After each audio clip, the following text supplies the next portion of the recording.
Hi everyone, hoy os traigo las primeras lecturas del año, así que empezamos. I'm sorry but I'm free. Don't tell me what to be. Every day I write unfinished symphonies. I'm sorry but I'm Hi everyone, bienvenidos a mi canal Encarni Reading the World Forever. Está visto que mi flequillo hoy me va a molestar, pero lo lograremos. Mirad, hoy os traigo los libros que me leí durante el mes de enero. Fueron un total de 3 libros, uno de ellos pertenece a la lectura conjunta que realizo con el Club de Lectura Saudade y fue el primero que me acabé. Este libro lo empecé a leer en una edición que había recuperado yo de una antigua biblioteca, bueno, que a veces comento que desmantelaron, y pues yo me hice la Juana de Arco salvando libros, y tengo un montón de estos libros que salvé. Un día ya os iré enseñando los que tengo. Algunos de ellos son auténticas reliquias para mí. Y bueno, no me ciño al guión ficticio, pero al guión. Y es que, bueno, pues os decía que en la edición que me estaba leyendo este libro me causó problemas. ¿Por qué? Porque tenía la letra tan pequeña que es que no entraba en la historia. No sabía qué hacer, también opté por si alguien de mi entorno lo tenía en otra edición. Al final, coincidencias de la vida, pues visité la biblioteca que tenía mi suegro, y pues allí husmeando y chafardeando entre sus libros, que bueno, le envío un besito porque ya no está. El caso es que yo no iba con la intención de ver este libro, este título en sus estanterías, pero sí que lo tenía, y no es otro que pues A Sangre Fría de Truman Capote. Yo me lo leí en una edición de Círculo de Lectores, que os enseño ahora, que la tengo por aquí abajo. Me la leí en esta edición, que la cubierta, pues bueno, me transmite entre un agobio, miedo, entre que me gusta y no me gusta. Es algo difícil de, no sé, de describir lo que me transmite esta cubierta. Y bien, os voy a hablar de qué me pareció este libro. El primer contacto con Truman Capote fue con, pues, Desayuno en Tiffany's, si no me equivoco, porque siempre digo Desayuno con Diamantes, y esta es la versión cinematográfica con Audrey Hepburn. Y pues bien, entré en contacto intentando leer este libro. Digo intentando porque finalmente lo abandoné.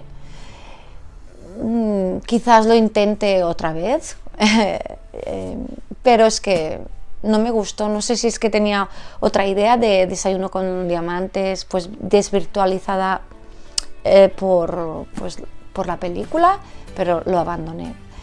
Y yo creo que quizás A Sangre Fría también lo hubiera abandonado si no hubiera sido por el club.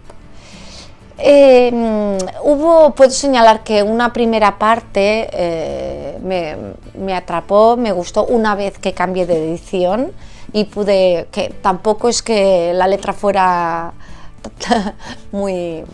mucho más grande, pero al menos pues noté mejoría. La primera parte del libro, como os decía, para mí fue más amena, entré más en la historia, no sé, me gustó más que no una segunda parte que me pareció reiterativa, muy larga y para mí innecesaria. Cuando se publicó, si no me equivoco, en 1965, era algo novedoso. De hecho, Truman Capote fue el primero en acuñar pues el tipo de novela, una novela basada en hechos reales. Es decir, pues como lo conocemos ahora, una novela de no ficción, que el propio autor pues lo denominó así. Pero como os decía, yo considero que en la época fue un boom, un éxito, un bestseller, libro fuera de lo común, que no tenían acceso a la información inmediata y no estaban acostumbrados a este tipo de de lecturas. Pero hoy en día, desde esta mirada de hoy, pues para mí no me emocionó.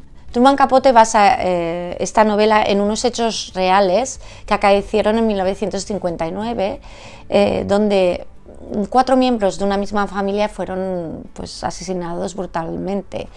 Y pues a partir de esta información que Truman Capote pues, leyó en uno de los diarios de la época, decidió junto a su amiga Harper Lee visitar el lugar. Y en el lugar de los hechos lo que hizo Truman fue ir preguntando, ir investigando sobre el terreno lo sucedido, la gente que conocía a esta familia. Bueno, pues no deja de ser un trabajo periodístico de campo. Y una vez se encontraron a los asesinos, lo que hizo Truman es ir a entrevistar a los asesinos, posteriormente hacerse con una copia de la transcripción del juicio que se llevó a cabo.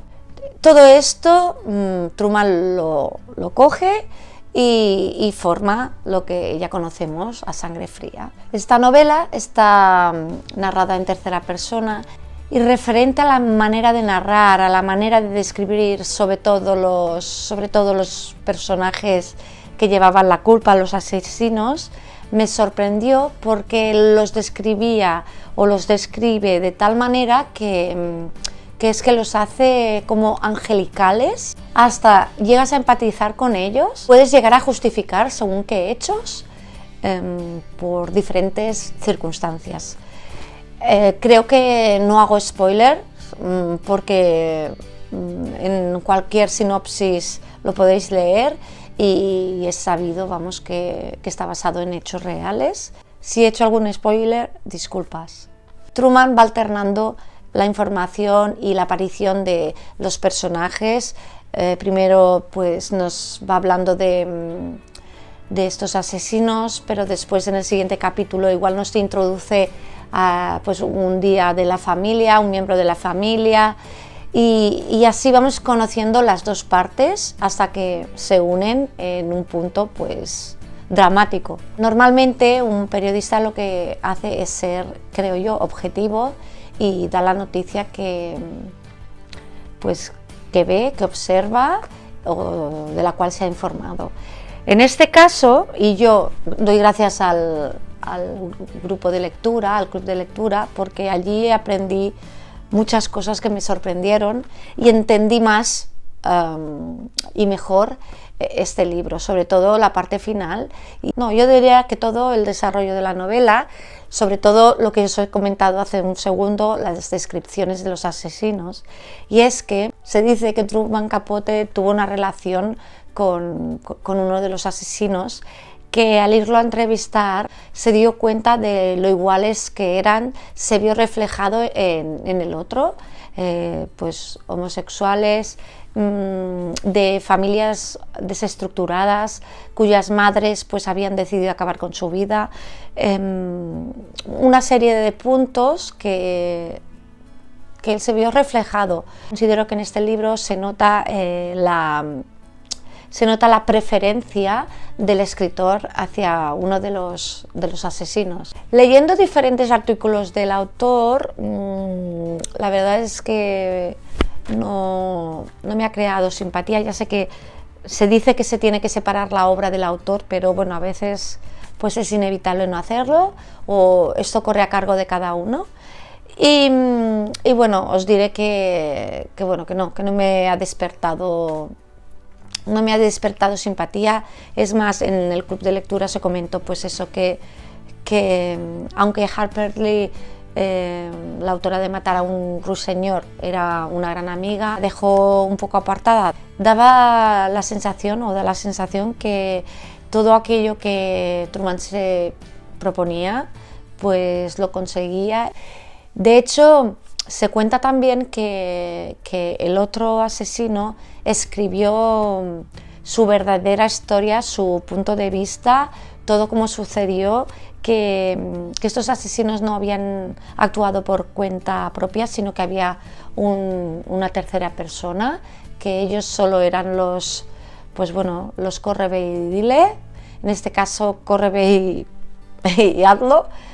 Y bueno, Truman no quería que esta persona pues sacara a la luz este manuscrito, porque de otra manera su libro no hubiera tenido el éxito pues que obtuvo, ya que prevalece el libro de la persona que lo ha vivido en primera persona antes de otra persona que pues simplemente ha investigado. Yo creo que es igual de negra la historia que nos cuenta Truman Capote que la historia que realmente es detrás, lo que hay detrás del libro.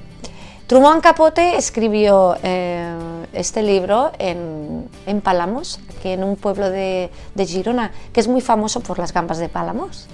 Y bueno, allí pasó 3 años, si no me equivoco, y actualmente esta casa es una casa que está dedicada para los escritores que quieran y escritoras que quieran ir a poner hilo a la aguja o tinta al papel, mejor dicho, que se quieran retirar para concentrarse y pues para pasar unos días conectados con el mundo de la literatura. Yo os puedo hablar de mi punto de vista sobre la novela, que bueno, está bien, pero no, para mi gusto, lo que yo esperaba. El siguiente libro que os enseñaré es de una novelista, poeta, guionista, dramaturga mexicana, y os hablo de Carmen Boullosa, El médico de los piratas, y es de Siruela Bolsillo. Es una de las escritoras más prolíferas de la literatura mexicana. Yo no había leído nada de ella y os diré que en un principio me costó entrar en la manera de narrar que tiene, en el uso del vocabulario. Poco a poco fui entrando en la historia y me adapté a esa manera, como os decía, de narrar. Carmen nos traslada a las islas del Caribe y también nos traslada al siglo XVII. Nos relata la historia de un esclavo que ha hecho todo lo posible por aprender técnicas curativas, de curación, primero de una persona que busca todo lo que la naturaleza le da para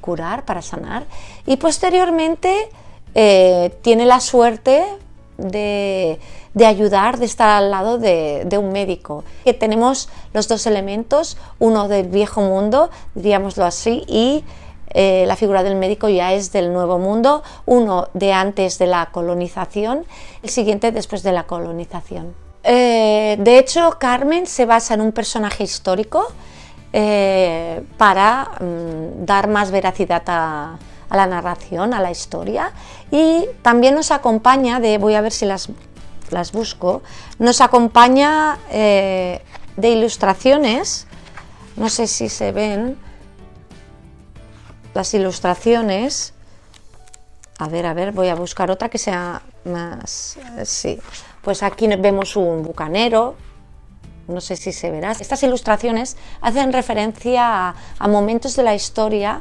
que cazan con la historia que nos explica Carmen.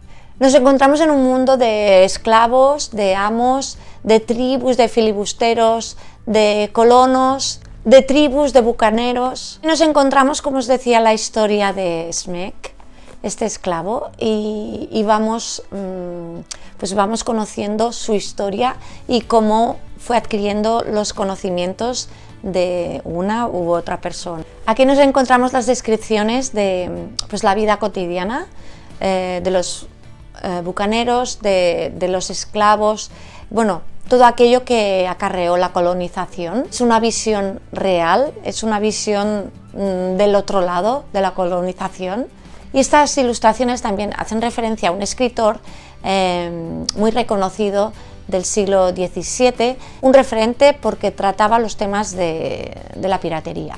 Y el nombre era, a ver si me sale, lo voy a leer, creo que lo leeré porque si no, es Alexander Olivier Exemelin. Una de las curiosidades, lo que me gustó conocer, es que Carmen nos explica, a través de su personaje, el trato que recibían los diferentes esclavos por parte de los colonos, de los amos. Y es que había dos tipos de esclavos: los esclavos blancos y los negros. Los esclavos blancos normalmente se estaban con el amo durante un periodo de 3 años. Después, pasado ese periodo, eran considerados libres, pero porque era como un contrato. Por el contrario, los esclavos negros eran del amo por el resto de sus vidas. ¿Qué pasaba? ¿Qué es lo que nos explica aquí?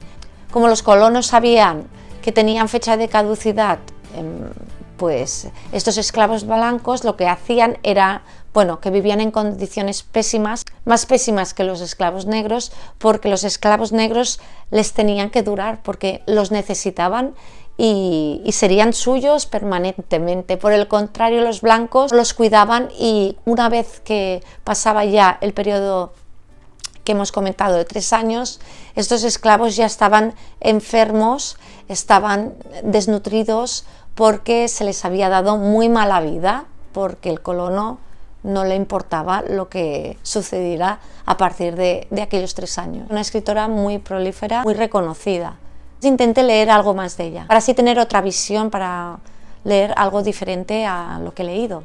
Y el tercer libro que leí durante el mes de enero fue El pensionado de Noibelke, de José Cebales. Es de Planeta, sí, es de la editorial Planeta. Y ¿qué os voy a decir? Que a este libro entraba con miedín. ¿Por qué? Porque yo a José lo sigo por Instagram y me encanta su ironía, me encanta la manera que tiene de escribir en sus posts. Y bueno, tiene un vocabulario extenso, yo me maravillo. Bueno, para mí es una persona muy culta y evidentemente muy trabajada.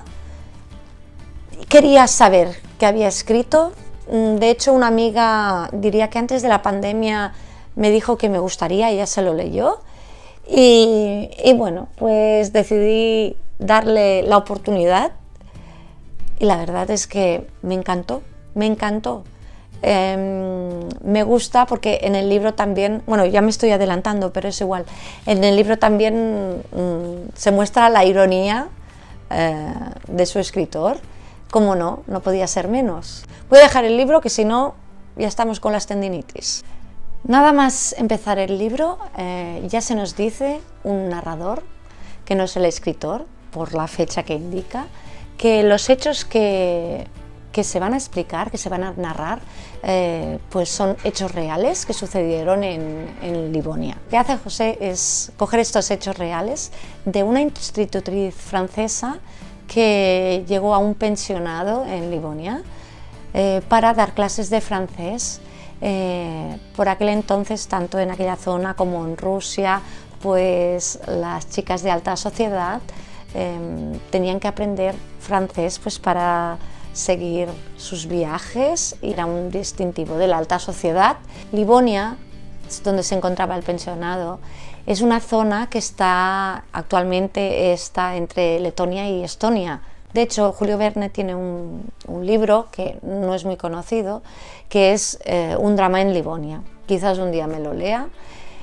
No sé si está traducido o no, no lo he buscado, pero bueno, creo que Julio Verne, diría que es como una novela de misterio. Dejamos Julio Verne y os explico que la historia en la que se basa José fue publicada por primera vez, o se conoce que Robert Dale Owen fue el primero en publicar. Fue un político, un escritor, estaba entre Gales, escocés, estadounidense. Es que Robert Dale Owen era el hijo de Robert Owen. Tengo un vídeo donde os hablo de New Lanark. Era una población que creó su suegro, David Dale, donde pues era como una especie, quería crear una sociedad socialista, lo que hizo es, pues, organizó a los trabajadores de fábricas de algodón que construyó, pues construyeron casas para los trabajadores y sus familias, escuela, y de hecho os comento en el vídeo del que os hablé, de Robert Owen, que bueno, fue uno de los primeros lugares donde se habló del concepto de seguridad social. Este pueblo estaba a las orillas del río Clyde y de hecho Robert Owen y su hijo, Robert Owen, que de hecho se puso el primer apellido de su abuelo, emigraron a Estados Unidos y allí pues quisieron hacer lo mismo que en Escocia. Esta New Lanark lo trasladaron a Estados Unidos y crearon New Harmony. Se cuenta que no tuvo tanto éxito como New Lanark. Pues bien, es el que nos relata pues esta historia, donde aparece por primera vez la institutriz de francés Émilie Saget. José lo que hace es utilizar esta historia para recrear y para homenajear la literatura decimonónica. Hay dos cosas que considero en este libro bellas. Una es la ambientación. José, ¿qué quieres? ¡Hombre! ¡Que me falta muy poquito! He tenido que parar pues para darle la chuche, que se ha acabado toda la comida a mi perro. Os decía, una de las cosas que me han gustado más y que considero que está muy bien conseguida es la ambientación. José hace un homenaje a las novelas decimonónicas y a sus autores, sus escritores y escritoras favoritas, a través sobre todo de la ambientación. Aquí nos encontramos también el tema del Doppelgänger, que aquí doppel, bueno, viene del alemán y sería doble Gänger, andador, el que camina al lado del verbo gehen. Pues el desdoblamiento, puede ser que una persona en el mismo tiempo esté en dos espacios diferentes. El término fue acuñado por el escritor Jean Paul en 1776. También se consideraba que si te encontrabas con tu otro yo, con tu otro doble, pues era ya una premonición que la muerte estaba cerca. Si queréis saber más sobre el Doppelgänger, intentaré dejaros el vídeo que hizo No Solo Clásicos no hace mucho sobre este tema. Os decía, la historia está enmarcada en esta atmósfera gótica y también con sus elementos mitológicos y aquel umbral o aquella línea entre la realidad y lo onírico. También uno de los elementos que considero más difíciles al crear una historia son los diálogos. Que una historia te sea creíble o no, que entres dentro de ella cuando contiene diálogos, es vital que estén bien hechos, y los diálogos que están en este libro para mí son extraordinarios, te meten dentro de la historia. En ningún momento los encuentras que son irreales, no son diálogos forzados, no son poco creíbles, por el contrario, dan brillanteza a la obra. Son diálogos que no imitan, sino por el contrario que desprenden coherencia. También lo que hace es que incorpora elementos de mitología, de la mitología nórdica, de la mitología celta, de la mitología griega. Es que es un pozo de sabiduría este hombre, cantidad de escritores y escritoras y de libros a los cuales hace referencia durante todo el libro. A mí es que me ha gustado mucho. Hace referencia de una manera, pero no impuesta, no como un parche, sino que es que no, se ve naturalidad. Cuando José hace intervenir al narrador y nos interpela, me ha recordado a la manera que tiene de narrar a Henry Fielding. Ahora que me estoy leyendo, que ahora he hecho como un paréntesis pequeño, pero no lo quiero dejar, pues me estoy leyendo Tom Jones, y cada vez que interviene el narrador, nos va a explicar, pues esto no hace falta que os lo explique, ahora lo que vais a leer pues aconteció hace unos años, o te da mucha información pero a la vez te hace cómplice de esta historia. Y lo mismo me ha parecido cuando pues José hace intervenir al narrador. Esta novela nos revela poco a poco lo poco preparado que está el ser humano para lo desconocido. Lo desconocido siempre es equiparable o se iguala a lo malvado, a lo demoníaco relacionado con la brujería, y por el contrario también este libro pone en tela de juicio este tema. A la vez nos muestra la maldad humana. No hace falta que tengamos pues alguna deformación, que tengamos algo especial para que nos demonicen, sino que por el contrario, gente celestial, gente que parece pues bellas personas, tienen su parte negativa, su parte de demonio, es decir, que las apariencias engañan, y la maldad está en la envidia, está en los celos, está en el orgullo llevado al extremo, y esto casa con los pecados capitales. Da la vuelta y nos enseña cómo buscar de la diferencia una oportunidad. Es bueno que descubráis, más allá de la historia que os he contado, que descubráis por vosotros mismos y vosotras mismas pues lo bonito que es este libro. Y hasta aquí el vídeo de hoy, con interrupciones, pero creo que he llegado al final. Espero que os haya gustado el vídeo. Si os habéis leído estos libros, comentadme qué tal, si os han gustado o no, si os han decepcionado, o por el contrario, mira, quién sabe, alguna vez me habéis dicho que algún libro que he recomendado pues os ha gustado. No siempre puede ser así, pero bueno, eso me alegra. Espero que estéis bien y nos vemos en otro vídeo. Así que, bye bye, see ya. Lo que hace José es coger estos hechos reales. Venga, por favor. Es que... I'm sorry, but